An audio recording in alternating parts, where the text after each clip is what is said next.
হবিগঞ্জে বাসে বয়কট করছে মৌলভীবাজারে।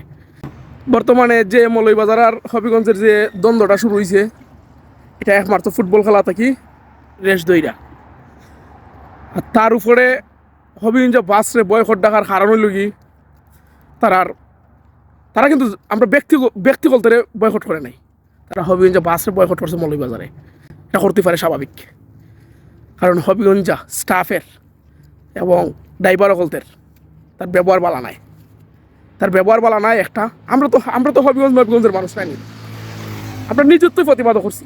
আমরা অর্থ এলাকায় প্রতিবাদ করে নাই, আমরা অর্থ এলাকায়ও প্রতিবাদ করছে। হবিগঞ্জ স্টাফ এরার ব্যবহার বালা নাই, এরা ড্রাইভিং বালা নাই, এরা অদক্ষ ড্রাইভার। এরা যে আরে গাড়ি চালায় তা চোখ নাইনি, যে বালা ড্রাইভার গাড়িত বয় এ হইতে পারে চোখ আসমান উঠে যেতে তার গাড়ি চালানি দেখলে। যাই হোক, এটার ব্যবহার নিয়ে এত কথা হওয়ার কোনো মানে হয় না। এটা তো জানি কোনাতে উঠতে আয় একলা গেল একটা। বর্তমানে যে মৌলভীবাজারে হবিগঞ্জে যে ফিক্সিংটা শুরু হয়েছে নাইনি, এটা ফিসটা কি খেয়ে যে চাবি খাটি লাড়তাছে আল্লাহ তারা কেউ জানে না। আমার একটা কথা থাকবো, খাদা চুরি না কইরা নাইনি উপর মহল থেকে মানুষ বইয়া এটা সমাধান করা সবচেয়ে জরুরি। কারণ আমরা এক এলাকার মানুষ, আমরা এক জায়গার মানুষ, আমরা এক পাতিলের মানুষ। আজকে এখানের মধ্যে ফিস থাকি যে খেয়ে চাবি খাটি লাড়তাছে আল্লাহ তারা কেউ জানে না।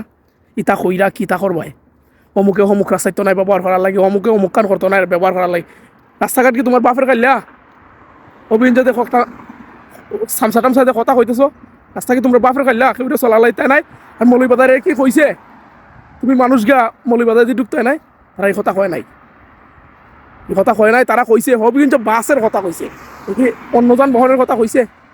ইটা নিয়ে খেললাই মাথা ব্যথা, আর ইটা নিয়ে খেললাই কি তোমরা তো চুলকানি। হে কইছে হবিগঞ্জ বাস বয়কট করতে পারে 100 বার, তারা করে না, খালি আমরা তো করছি। আমরা সারা নবীগঞ্জবাসী গুফলার বাজার থেকে দইরা জালাল সাহেবতে সহলতা তো এক সময় বয়কট করছে হবিগঞ্জ বাসরে, করে নাই। গলা বাজার থেকে দইরা সুনামগঞ্জ সহল তো হইতেছে, এগুলা বাস প্রয়োজন নাই, কারণ এরার ব্যবহার ড্রাইভিংয়ের দক্ষতা বালা নাই। তাই আমি কইমু উপর মহল থেকে বইয়া এটা সমাধানও আনা বালা, খামনায় কাদা ছুটাছুটি করার।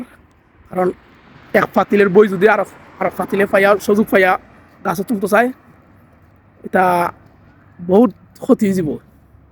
শেষ পর্যায়ে কিচ্ছুই তো নাই, শেষে ঠিক হয়ে যাব সকল দই, কিন্তু একটা হিংসা বিভেদ লাগিয়া থাকবো। সকলটা বাদ দেব, সকলটা বাদ দিয়া উপর মহল থেকে মানুষ বইয়া এটা সমাধান করো।